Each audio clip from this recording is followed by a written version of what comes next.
Assalamualaikum warahmatullahi wabarakatuh.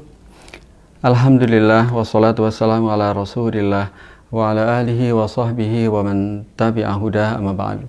Sahabat-sahabat sekalian, Bapak Ibu sekalian, syukur alhamdulillah kita dipertemukan kembali di pagi ini dalam forum kita konsultasi syariah. Mudah-mudahan berdoa kepada Allah, mudah-mudahan Allah Subhanahu wa taala memberikan sehat walafiat kepada kita, kepada kaum muslimin wal muslimat, dan memberikan keringanan jalan keluar kepada mereka yang syarat dengan keterbatasan di tengah musibah pandemi COVID-19 yang menimpa umat Islam saat ini. Tanpa memperpanjang kalam, kita coba bahas satu persatu pertanyaan yang sudah masuk ke kami dari sejak tadi malam, atau yang mungkin saudara atau sahabat-sahabat akan tanyakan di sela-sela sesi kita pagi ini. Kita akan mulai dari pertanyaan pertama. Sebuah usaha garmen memprediksi nilai zakatnya senilai 5 miliar. Ya. Ketika haul ternyata barang perdagangannya tidak terjual maksimal, sehingga zakat yang direncanakan 5 miliar berupa uang tidak tercapai. Pertanyaannya, apakah tetap harus mengeluarkan zakat senilai 5 miliar dari barang dagangan? Bolehkah dikeluarkan dalam bentuk barang senilai bukan uang berupa barang garmen? Ya, yang pertama, kapan kita bisa menentukan tanggal berapa, bulan berapa, itu saat sudah melewati 12 bulan. Jadi misalnya kita mulai berbisnis bulan Januari, nanti berarti pada akhir bulan Desember tanggal 1 Januari, disitulah kita bisa menentukan apakah kita wajib zakat apa tidak. Jadi bukan di awal atau di tengah, tetapi setelah melewati 12 bulan. Jika mencapai minimum senilai 85 gram emas, maka wajib zakat. Jika tidak mencapai nisab ataupun mencapai nisab, atau jika tidak mencapai nisab, maka tidak wajib zakat. Jadi ukurannya setelah melewati 12 bulan. Yang hal ini merujuk kepada penegasan para ulama bahwa 12 bulan itu rentang waktu yang menjadi salah satu syarat wajib zakat perdagangan. Yang kedua, apabila sudah wajib zakat, maka zakat itu boleh ditunaikan dalam bentuk barang, misalnya barang sejenis objek usaha kita. Misalnya kalau objek usaha kita baju, boleh dalam bentuk baju.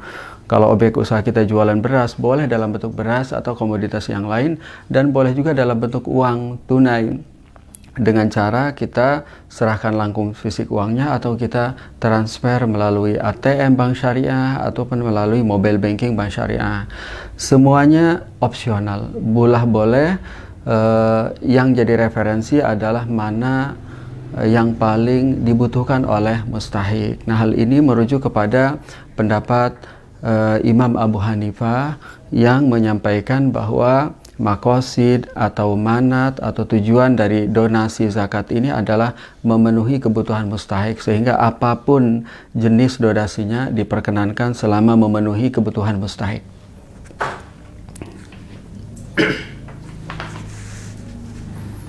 Assalamualaikum Ustadz, saya mau tanya. Saat ini kami masih dalam masa pinjaman dana dari koperasi simpan pinjam konvensional yang diikuti di tempat kerja. Bagaimana hukumnya Ustadz? Kemarin kami melakukan pinjaman karena kondisi terdesak, dan insya Allah baru lunas sekitar 2 tahun lagi. Setiap akhir tahun kami menerima sisa hasil usaha dari koperasi tersebut. Bagaimana hukumnya Ustadz? Ya, pertama, transaksi yang terjadi di koperasi konvensional, termasuk kita menerima kredit sebagai anggota untuk peruntukan apapun, konsumtif, produktif, itu tidak diperkenankan karena kita ini menjadi peminjam atau debitur dalam transaksi kredit berbunga. Tidak diperkenankan, tidak dibolehkan. Sesuai dengan kaidah kullu qardin jara naf'an fa huwa riba idza kana masyrutan fihi naf'un lil muqrid. Satu. Yang kedua, jika jadi kita harus mencari jalan keluar secepatnya. Pertama, untuk fasilitas kredit yang Bapak Ibu terima, nah harus ada jalan keluar. Apakah bisa ditutup sekaligus, dan itulah muamalah terakhir dengan kredit ribawi, atau kita alihkan atau seperti apa. Intinya harus berakhir.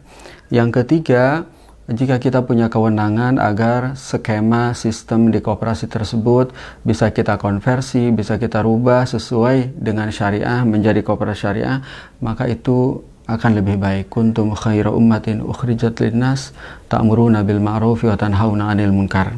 Demikian ya. Assalamualaikum Ustadz. Waalaikumsalam. Bagaimana hukum utang inflasi utang tahun 90, apakah sama nilainya pada tahun 2020? Iya, jadi yang jadi referensi, yang jadi patokan adalah kesepakatan saat peminjaman uang. Kalau misalnya 5 tahun yang lalu saya meminjam ke, siapa yang bertanya? Pak Syihab. Pak Syihab, misalnya 10 juta. 10 juta kalau dulu saat peminjaman itu yang dibayar adalah 10 juta. Apapun yang terjadi, berapapun nilai kurs saat ini, maka pada saat saya bayar, maka yang saya bayar adalah 10 juta. 10 juta.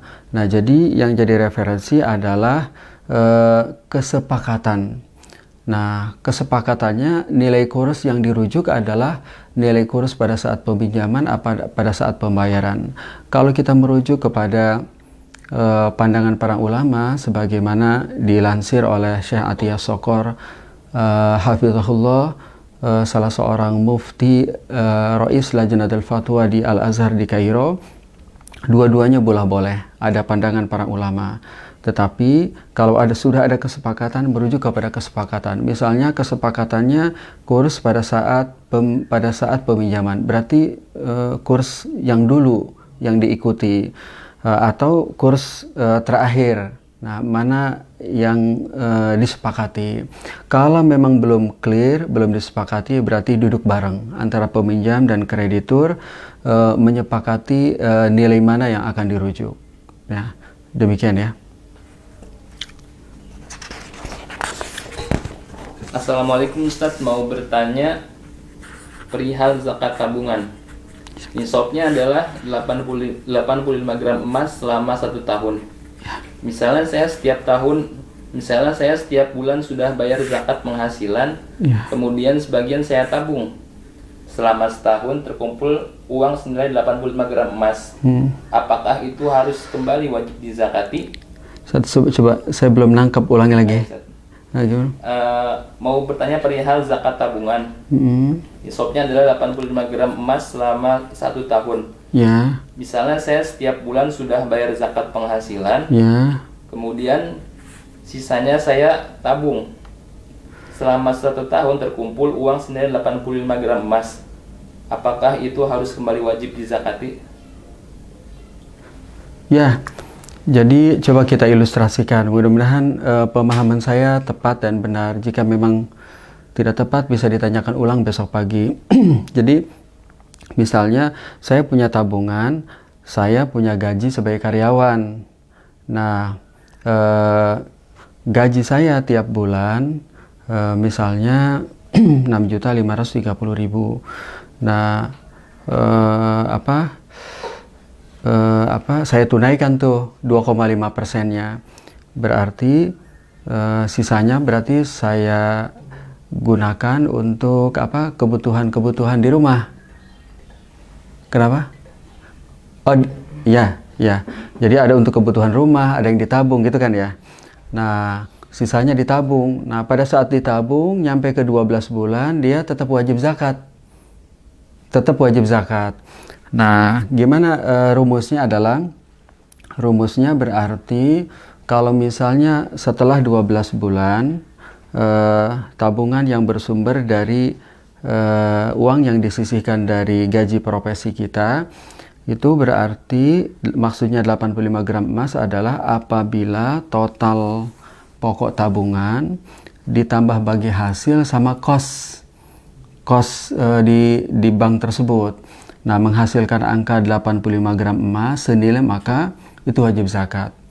Kalau kira-kira 85 gram emas itu senilai 70 juta, maka apabila total pokok ditambah keuntungan dikurangi biaya operasional selama tabungan tersebut, mungkin biaya administrasi atau kos, nah maka ditunaikan zakatnya 2,5%. Jadi kesimpulannya wajib zakat apabila tadi hitungannya pokok ditambah bagi hasil kalau deposito mudharabah atau giro atau tabungan mudharabah, gitu ya. Bila ada orang yang berbuat riba lalu bertaubat, lalu berbuat riba lagi, lalu bertaubat lagi, apakah harta hasil berbuat riba tersebut halal bagi yang bersangkutan? Ya, jelas tidak. Apalagi kriteria taubat adalah kita berkomitmen untuk tidak mengulangi kembali. Nah, riba itu kan juga adalah dosanya dosa kelas berat, dosanya dosa besar, setara dengan berzina, setara dengan dosa-dosa besar yang lain. Nah, oleh karena itu kesimpulannya dosa besar, penyimpangan, maksiat, membuat pendapatan kita tidak halal. Orang-orang yang menerima pendapatan itu bisa tidak berkah. Atau bahkan dalam hadis dikatakan fa'anna yustajabu lahu, boleh jadi doa kita, doa orang-orang yang ada di rumah kita itu tidak dikabulkan doanya. Nah, ini mungkin jadi warning buat kita semua, kenapa harus mengulangi kembali, nah oleh karena itu kita harus berpikir keras supaya seperti juga kebanyakan orang bisa mencari maisha, pendapatan di tengah kondisi dan dinamika saat ini, tetapi bisa membuat dapur tetap ngepul, tetapi dengan cara yang legal, dengan cara yang halal, gitu ya. Ya, demikian. Izin bertanya Ustadz, bagi WNI yang tinggal di luar negeri, lebih prioritas membayar zakat di Indonesia atau di negara tempat saat ini tinggal? Pertanyaan dari mana? Dari Bapak Fahmi di live Instagram, Ustaz. Oke, ya, jadi Bapak atau sahabat kami ini yang jadi patokan adalah mana yang paling kritis, mana yang paling membutuhkan. Di luar atau di Indonesia boleh. Jika misalnya yang paling kritis untuk dibantu adalah di daerah dan tahu di Indonesia, maka di Indonesia. Salah satu contohnya Bapak transfer aja melalui lembaga zakat yang amanah, profesional, teregistrasi di otoritas. Dengan itu Bapak menjadi nyaman bahwa donasi itu akan ditunaikan, didistribusikan tepat sasaran kepada orang yang paling membutuhkan, gitu ya. Demikian ya.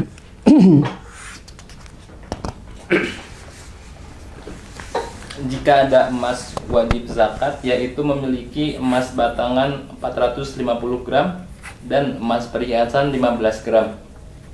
Apakah kondisi emasnya yang wajib zakat tersebut jadi 465 gram atau dihukumi terpisah? Ya, jadi pertama perlu dipilah dulu bahwa total emas yang dimiliki itu adalah di luar emas-emas yang tidak wajib zakat. Jadi misalnya emas yang tidak wajib zakat adalah emas yang dipakai sebagai perhiasan ibu-ibu dalam kadar yang lazim. Jadi kalau ibu-ibu atau emak-emak biasa menggunakan anting, kalung, nah itu kan berarti tidak wajib zakat. Jika di luar itu totalnya 465 gram di luar itu, nah maka jelas wajib zakat, karena minimum wajib zakat kan 85 gram emas. Jadi kesimpulannya digabung Nah, setelah digabung, ada nggak di antara emas itu termasuk emas perhiasan yang dipakai oleh ibu-ibu? Kalau ada, keluarkan.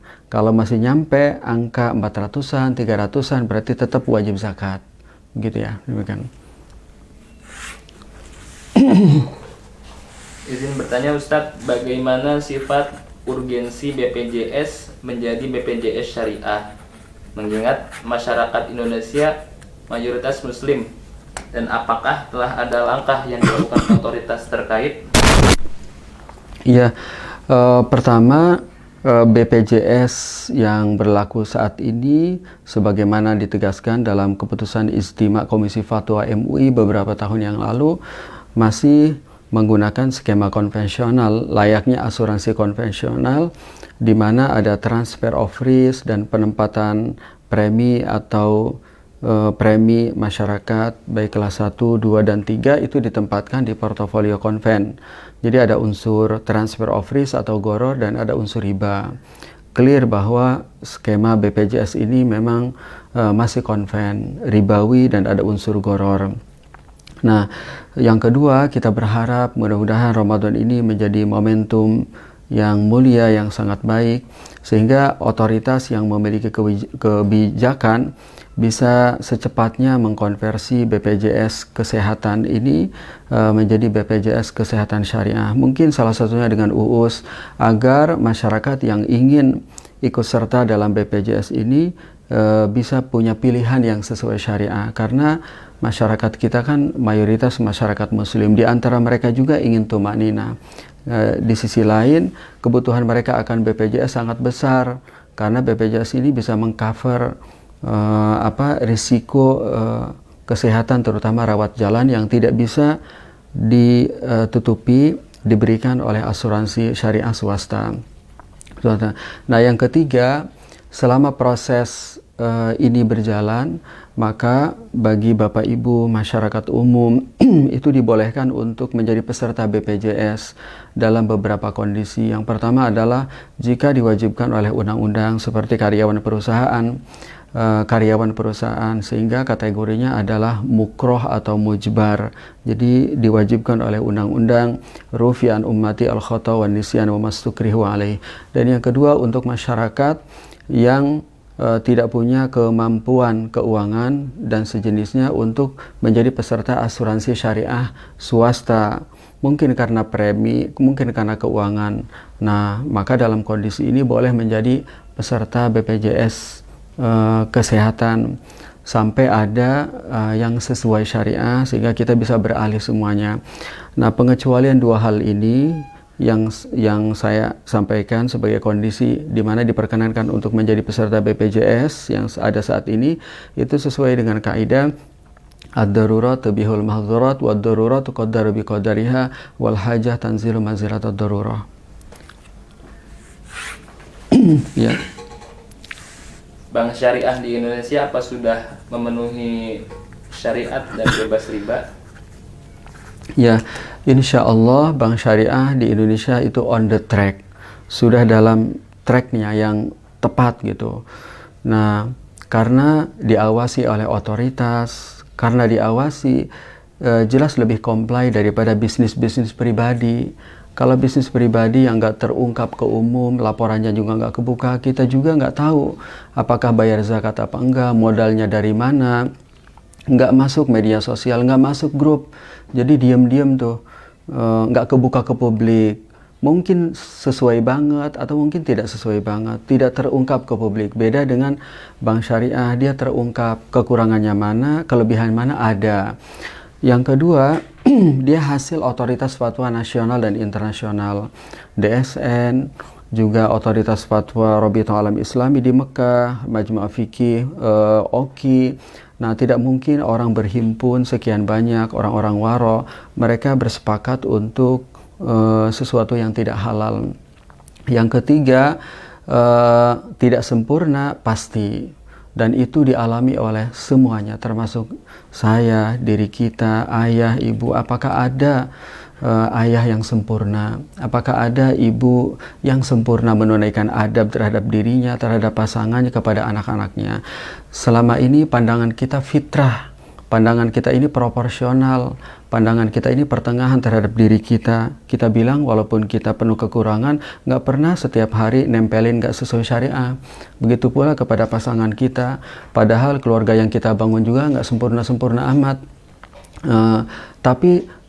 Tapi walaupun demikian kita tetap jalan. Nah, padahal itu udah pandangan proporsional. Nah, seharusnya pandangan yang proporsional ini kita gunakan untuk memandang kiri kanan juga, memandang partai politik, memandang yayasan yatim piatu yang ada di sebelah rumah, memandang lembaga pendidikan tempat anak kita sekolah. Karena kalau pandangan stigma syariah atau tidak syariah kita gunakan, maka akan luluh lantah keponakan yang kerja di rumah sakit yang dimiliki oleh non-muslim karena stigmanya syariah tidak syariah. Nah, oleh karena itu insya Allah on the track. Jadi tempat kita untuk berbisnis, jadi mitra kita. Masalah ketidaksempurnaan itulah perjuangan. Jadi ikhtiar kita semaksimal mungkin agar muamalah kita ini kita perbaiki sampai mendekati kesempurnaan. Ya, sebagaimana kisah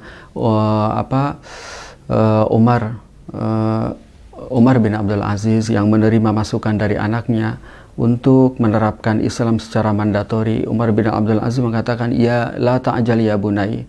Jadi jangan tergesa-gesa sampai ada infrastruktur yang pasti.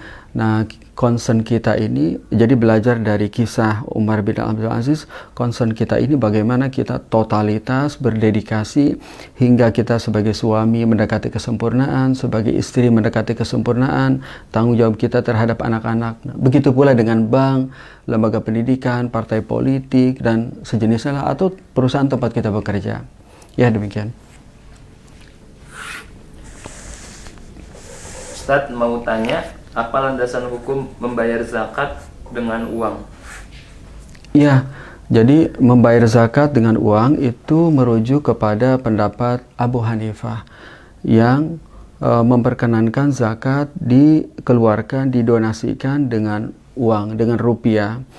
Nah, menurut saya pribadi pandangan ini lebih dekat dengan maqasid syariah. Pandangan ini lebih tepat untuk diambil oleh kita. Karena apa? Karena maqasid atau target disyariatkannya zakat adalah agar para du'afa, orang-orang yang tidak mampu, apalagi saat ini yang terkena imbas langsung dari pandemi COVID-19, yang dulunya bisa jualan cireng, jualan yang lainnya sekarang nggak bisa. Nah, jadi yang kita berikan itu apa saja? Ya, sesuai dengan kebutuhan mereka. Kalau mereka butuh beras, kita kasih beras. Kalau mereka butuh uang, yang dengan uang tersebut lebih liquid untuk beli gas di dapur, beli pakaian anaknya, maka lebih bermanfaat gitu ya. Begini. Mau tanya Ustadz, dalam investasi saham di indeks saham syariah terdapat spekulasi mengenai profit ketika kita mengambil saham atau berinvestasi. Bagaimana hukumnya Ustadz? Ya,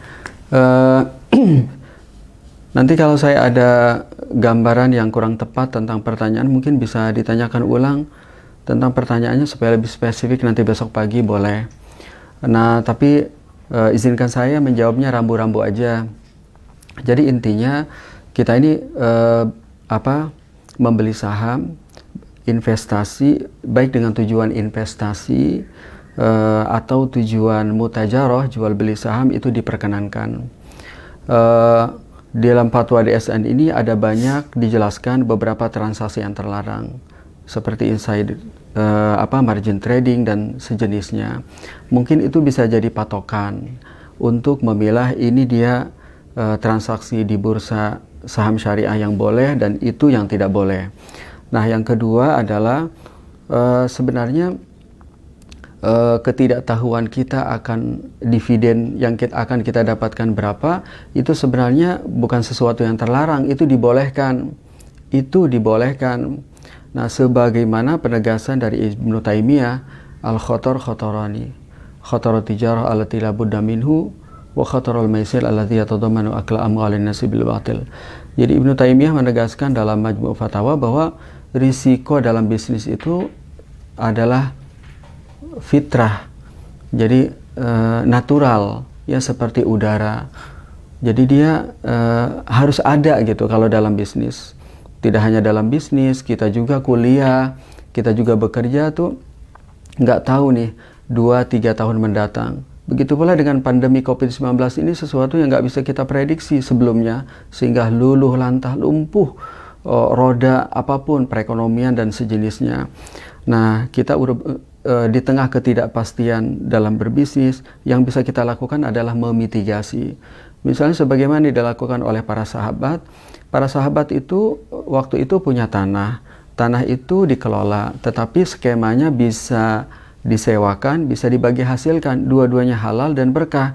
Tetapi saat itu para sahabat banyak yang memilih disewakan, karena dengan disewakan dia fixed income, termitigasi risikonya.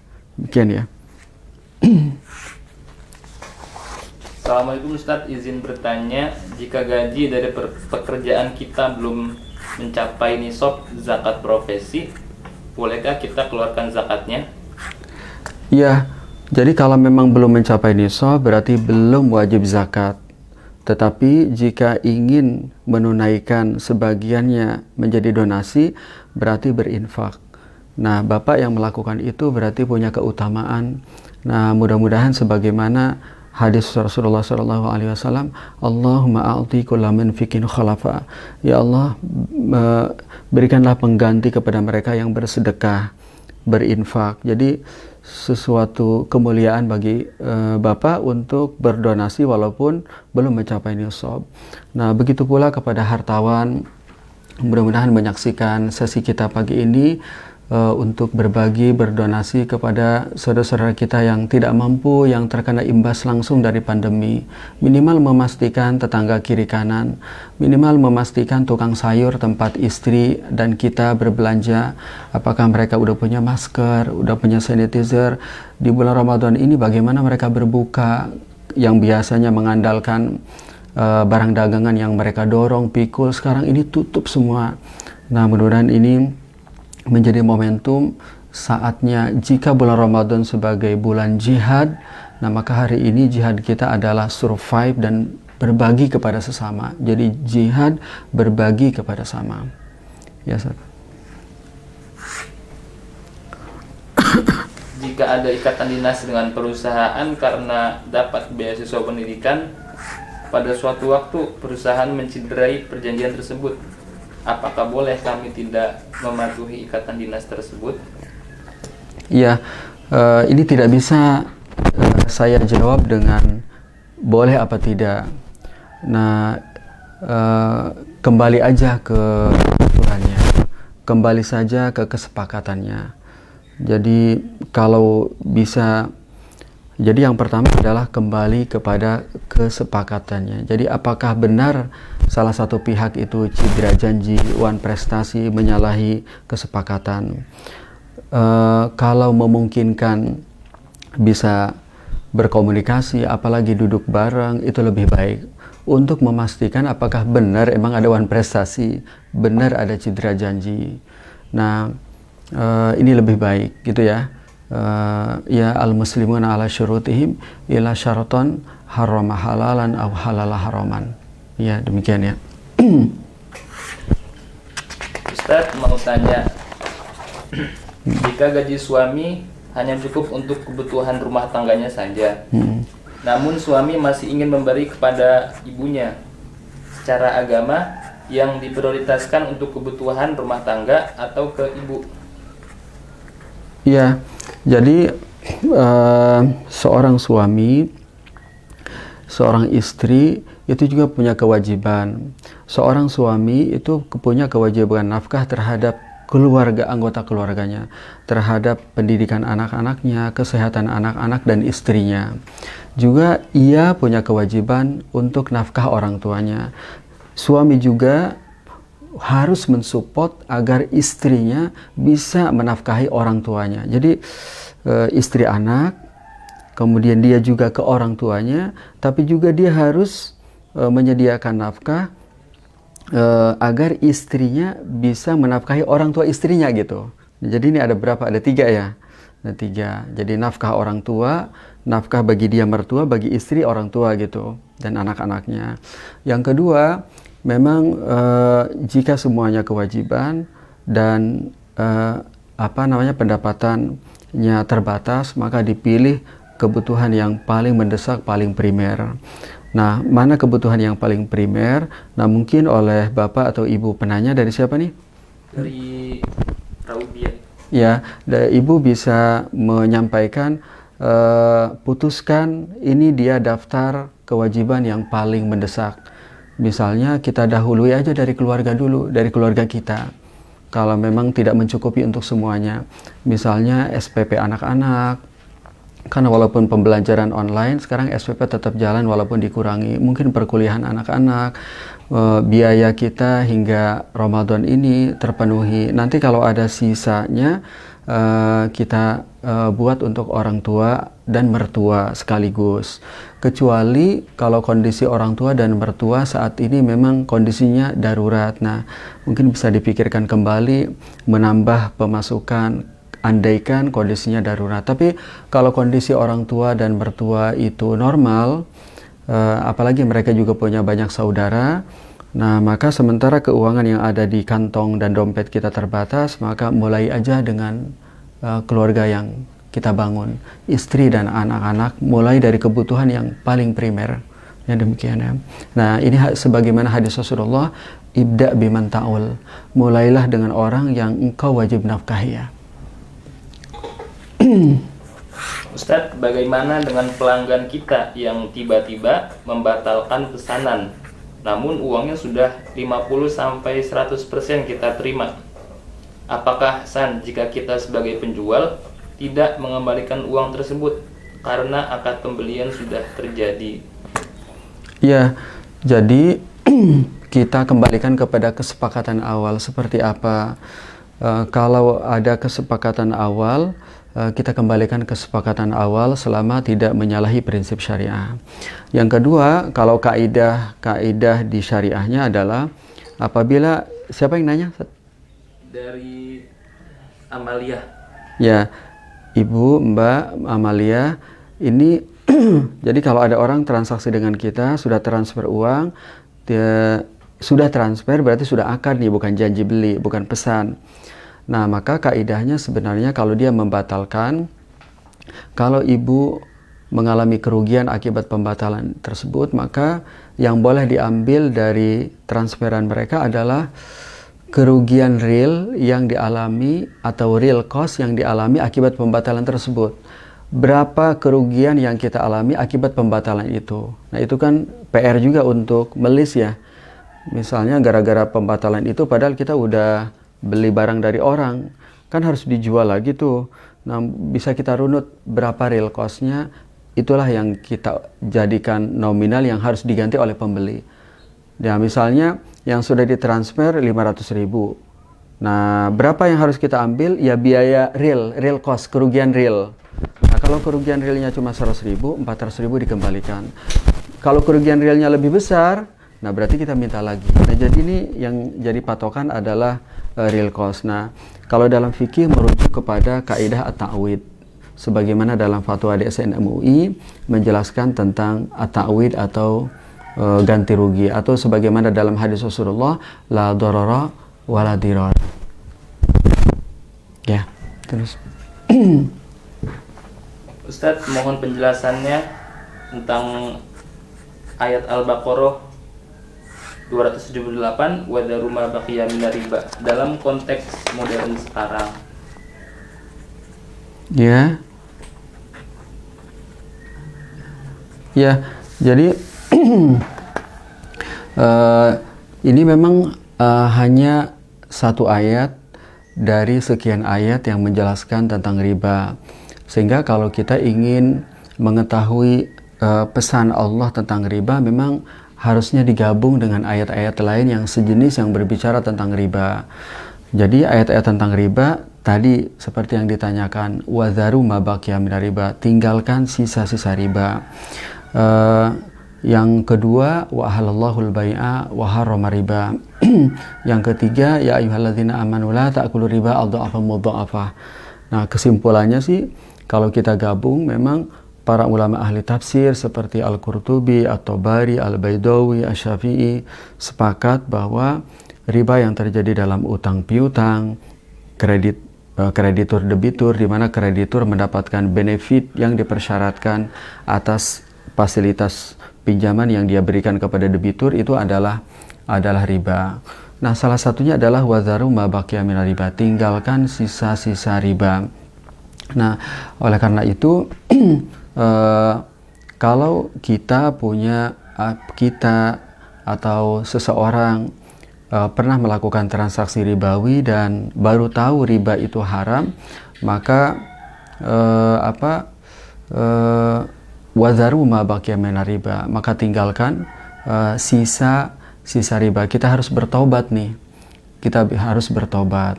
Dalam hadis lain, falakum ru'usu amwalikum la tadhlimuna wa la tuzlamun. Nah, jadi dalam ayat atau nas lain dijelaskan adalah yang boleh kita ambil adalah modalnya saja. Jadi kalau kita bertransaksi ribawi, maka yang berstatus tidak halal adalah keuntungannya.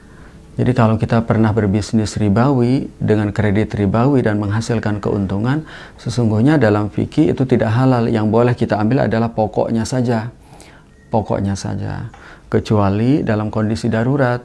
Dalam kondisi darurat ini misalnya bulan Ramadan ini kita baru tahu bahwa tempat kita bekerja atau bisnis saya ini isinya kredit ribawi. Maka keuntungannya sebenarnya itu tidak boleh diambil, dimanfaatkan sebagai pendapatan,